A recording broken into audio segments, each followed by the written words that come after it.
Siyabingelela sinamukele ekhaya lapho sichaza khona amaphupho. Namuhla sizobheka iphupho usendaweni ongayazi noma ezweni ongalazi. Ukuphupha usendaweni ongayazi noma ezweni ongalazi kungaba nezincazelo eziningi ezahlukene kuye ngokwesimo somphuphi kanye nendlela akazizwa ngayo ngesikhathi sephupho.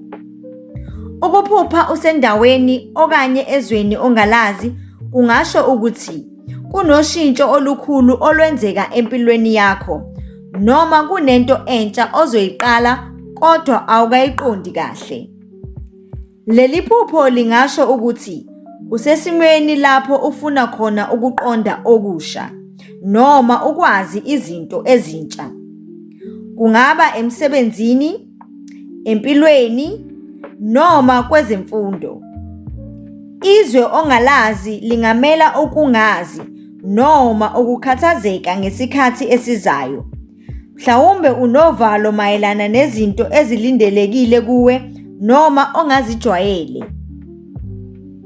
Ukuphupha leli phupho kungase kube uphawu lokuthi ufuna amathuba amasha noma indawo entsha lapho ungakhula khona empilweni yakho.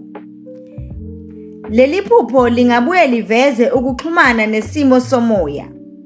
Lokhu kungasho ukuthi usesimweni sokufuna izimpendulo, uhambo lokuzithola noma ukukhula okwesizingeni eliphezulu ngokomoya.